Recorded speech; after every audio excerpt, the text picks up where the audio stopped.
ये 32 सेवा अपराध हैं, इनसे बचना चाहिए।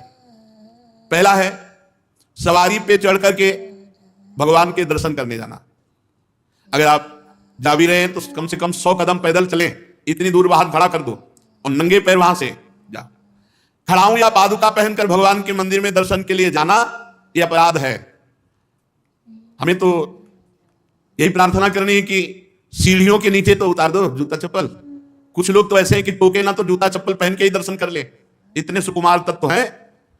कई ऐसे भगवान के मंदिर में सवारी में चढ़ करके जाना या खड़ाऊं पादुका पहन करके जाना ये निषेध है, यह अपराध है। दूसरा, रथ यात्रा, जन्माष्टमी, राधाष्टमी, रामनवमी अगर आप नहीं कर सकते, आप में सामर्थ्य नहीं, तो जहां उत्सव हो रहा हो वहां सम्मिलित हो जाना चाहिए। ये भागवतिक महान उत्सव है भगवान के प्रादुर्भाव के, उनमें सम्मिलित हो जाना चाहिए। अगर ऐसा नहीं तो ये भी अपराध के अंतर्गत आता है। तीसरा, भगवान के श्री विग्रह के दर्शन हुए पर आपने प्रणाम नहीं किया। जैसे ऐसे जहां हो इतना जरूर करो, चाहे जिस भगवान के हो, इसमें अनन्यता नहीं है। जैसे परिक्रमा लगाते थे, हनुमान जी की आरती हो रही, जय राधा वल्लभ लाल की, 1 मिनट रुके, उनकी आरती हो रही, महाभागवत है, सब संतों को प्रणाम करते हो, हनुमान जी को प्रणाम नहीं करोगे? हनुमान जी महाभागवत, उनको प्रणाम करने में तुम्हारी निष्ठा बदल जाएगी क्या? जय राधा वल्लभ लाल की आरती हो रही, उसी में दर्शन मेरे प्रभु इस रूप में विराजमान। जो भी देवालय, जो भी मंदिर अगर हमारी दृष्टि में गए तो ऐसे प्रणाम, उनसे बढ़कर थोड़ी। सब में हमारी सर्वानुवस्थितया निरीक्ष परम स्वाराध्य बुद्धिर्मम, प्रभु के श्री मूर्ति के दर्शन करके प्रणाम न करना या झूठे मुंह अपवित्र अवस्था में प्रभु के दर्शन करने जाना। पवित्रता अगर नहीं रहेगी ना तो बुद्धि भ्रष्ट होती रहेगी, पक्का समझ लो। पवित्रता की बहुत जरूरत है। आजकल प्राय पवित्रता का ज्ञान नहीं रखते हैं। अशुचि अवस्था में दर्शन करना। अगला, एक हाथ से प्रणाम करना भगवान को। जैसे श्री विग्रह भगवान का है तो एक हाथ से ऐसे नहीं प्रणाम किया जाता। संत को, गुरुदेव को, भगवान को ऐसे। एक आए थे एकांतिक में, हम कहा भैया इसका मतलब क्या है? हम कहा ये तो नेता मित्र दोस्त ऐसी जगह होता है। कहा भगवान और संतों गुरुजनों के सामने तो ऐसे, हमको तो ऐसे ऐसे ठीक है। ये राजकीय विभाग में चलता है, भगवत विभाग में ऐसे चलता है। कर जोड़ करके भगवान को, गुरुदेव को, संतों को ऐसे हाथ जोड़कर, एक हाथ से भगवान को ऐसे नहीं किया जाता, प्रभु को ऐसे नहीं किया जाता। प्रभु के श्री विग्रह के सामने एक हाथ से प्रणाम करना या गुरु जी को, इतने सत्संग नहीं ना तो प्राय आजकल के बच्चे प्रियता में दाहिने हाथ में मोबाइल होता है, बाएं हाथ से ऐसे करते हैं। रोज हमें होता है, हमें रोज होता है। और बाएं हाथ से जानते हो किसको किया जाता है? शत्रु को। जब किसी राजा के यहाँ संधि कराने या गुप्तचर या दूत ऐसे, तो अब उस राजा को तो करना ही पड़ेगा, तो बाएं हाथ से करता था। तो वो समझ जाते थे शत्रु पक्ष का है, और वो वीर इतना कि गर्दन उतार सकता है लेकिन दाहिने हाथ से सलूट नहीं कर सकता, क्योंकि शत्रु पक्ष का है तो बाएं हाथ से करेगा। एक हाथ से प्रणाम करना या बाएं हाथ से प्रणाम करना। आप सत्संग नहीं तो बेचारे नहीं जानते हैं। राधा राधा नहीं बोलेंगे, राधा राधा बोलो, तुम्हारी वाणी पवित्र, तुम्हारा जीवन पवित्र। हमें बहुत सुख मिलता है जब कोई रास्ते में जैसे राधा राधा तो हम खड़े हो जाते हैं। राधा राधा राधा, आपका भी मंगल, हमारे कानों का भी मंगल, और हमारा हृदय गर्व में भरता है, मेरी महारानी जी का नाम लिया जा रहा है। परिक्रमा करते समय प्रभु के श्री विग्रह के सामने आकर के ना रुक करके प्रणाम करना और ऐसे घूमते रहना, यह भी अपराध है। परिक्रमा, एक परिक्रमा की सामने आए प्रणाम किया, फिर दूसरी की, फिर सामने आए प्रणाम किया। 4 परिक्रमा अपने प्रभु की होती है, हरिप्रिया जी की 4 परिक्रमा। और प्रभु के श्री विग्रह के सामने पैर पसार करके बैठना। प्राय जिनको सत्संग नहीं मिला वैसा, राधा वल्लभ जी में जैसे वो बारंडा है ना सामने, चौका से ऐसे बैठ के पैर रहते, अपराध है। प्रभु के सामने पैर लंबे करके या ऐसे पैर घुटनों में बांध करके बैठना। प्रभु के श्री विग्रह के सामने दोनों घुटनों को ऊंचा करके उनको हाथ से लपेट करके, प्रभु के श्री विग्रह के सामने ऐसे ऐसे नहीं, या तो हाथ जोड़े खड़े रहो या ऐसे हाथ नीचे कर लो। मतलब एक सौम्य मुद्रा होनी चाहिए यदि वहां खड़े हो। वैसे उचित तो है कि जितनी देर खड़े रहो हाथ जोड़े खड़े रहो प्रभु के सामने। पर जिनको सत्संग नहीं मिला, जिनको ज्ञान नहीं, तो प्राय ऐसे खड़े होते प्रभु सामने, प्रभु के सामने, गुरुदेव के सामने, संतों के सामने ऐसे नहीं खड़े हुआ जाता। और प्रभु के सामने बैठ करके सोना यह अपराध है, इसमें पाप लगता है, मलिनता हो। जैसे सत्संग में सोना, प्रभु के सामने बैठे हुए सोना या स्वाध्याय करते हुए, भगवान के श्री विग्रह के सामने पाना। जैसे चरणामृत मिले तो साइड में होके, प्रसाद मिले तो साइड में होके, ऐसे नहीं वहीं सामने ही, प्रभु के सामने नहीं।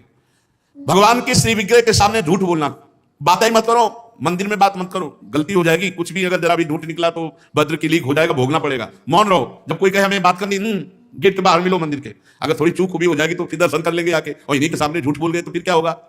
श्री भगवान के सामने जोर से बुलाना किसी को बिल्कुल नहीं। अगर वहां है तो बहुत सावधानी से बात की जाती, धीरे से बात की जाती, वो भी प्रभु संबंधी बात की जाती है।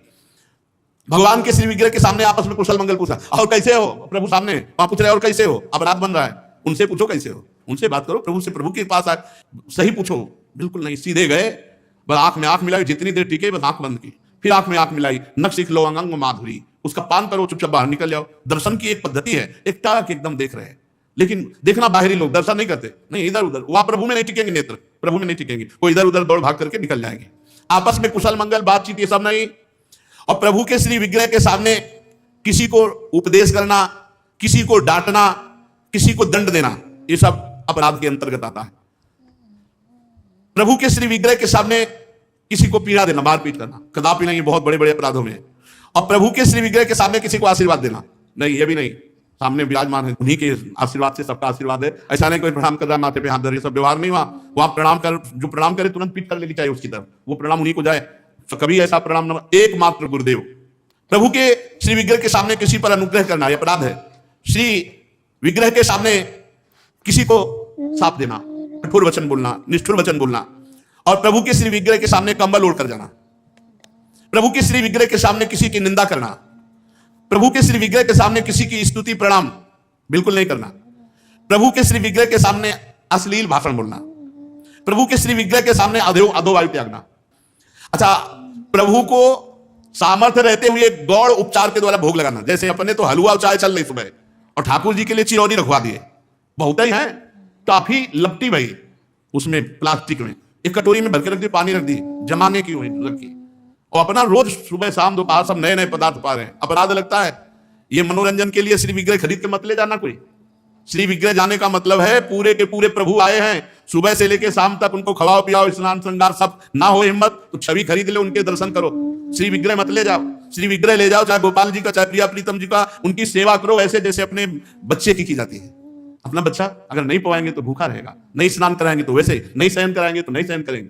बोले हम दर्शन के लिए छवि ले जाओ, श्री विग्रह मत ले जाओ। श्री विग्रह ले जाने का मतलब है कि अष्टयाम सेवा, कम से कम अष्टयाम सेवा में नहीं आप पहुंच पा रहे हैं, पूरी सेवाएं कर पा रहे हैं, तो सुबह मंगला और श्रृंगार और भोग लगा दिया, जाओ, फिर शाम के आए तो आरती कर दी, फिर भोग लगाया, दूध पिलाया, शयन कराया, इतना तो होना ही चाहिए।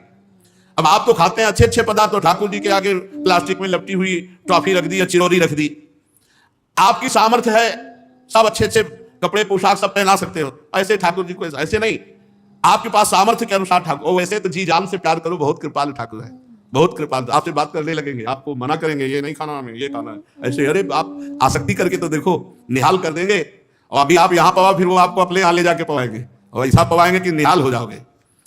और प्रभु को भोग लगाए बिना कुछ भी खाना पीना, ये ठीक नहीं, अपराध के अंतर्गत आता है। वैष्णव होकर, दीक्षा लेकर, सत्संग सुनकर, ये बात जान करके यदि आप बिना भोग लगाए प्रभु को पाते हैं तो अपराध है। ऋतु में जो फल हो सबसे पहले अपने प्रभु को भोग लगाना चाहिए। इस बात में हमने अपने गुरुदेव भगवान को देखा, बड़ी प्रवीणता, चाहे वो सहतूत हो चाहे बेर हो, जो ऋतु का फल है श्री जी को जरूर पवाएंगे। और पवाने का पहला कि आप चख के देखेंगे, बेर या जो भी पहला चख के देखेंगे, अगर अनुकूल है तो हाथ आचमन किया, फिर श्री जी को दूसरे फल, नहीं तो ऐसे भोग नहीं लगाते। पहले जैसे कुछ भी बनेगा तो पहले स्वयं चखेंगे फिर भोग लगाएंगे।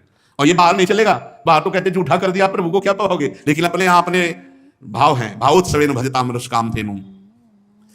और किसी फल आदि का अच्छा भाग अपने लिए रख दिया, और जो स्वाद नहीं था वो प्रभु के लिए भोग लगाने के लिए, ऐसा ना करें।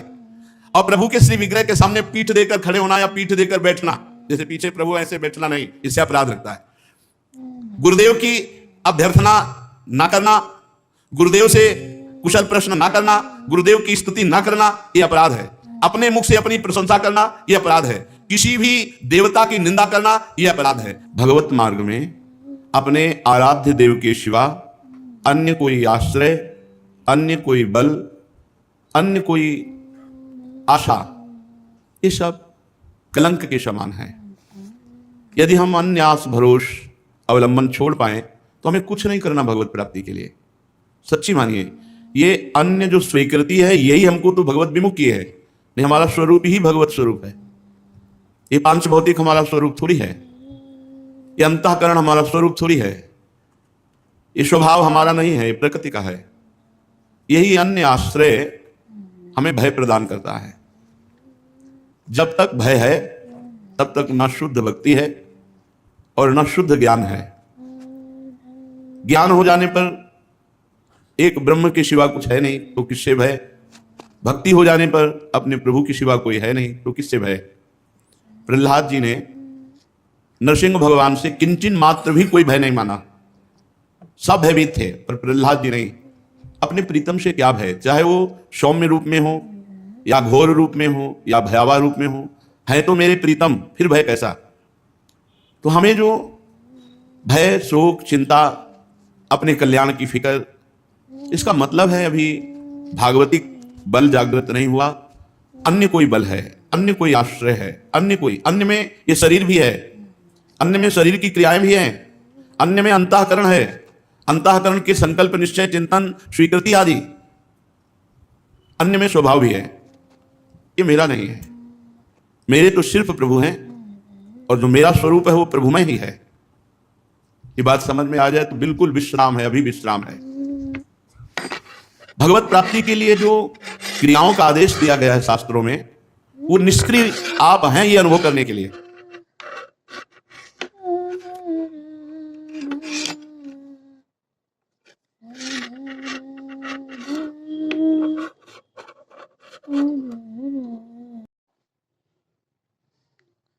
श्री राधा श्री राधा श्री राधा श्री राधा श्री राधा श्री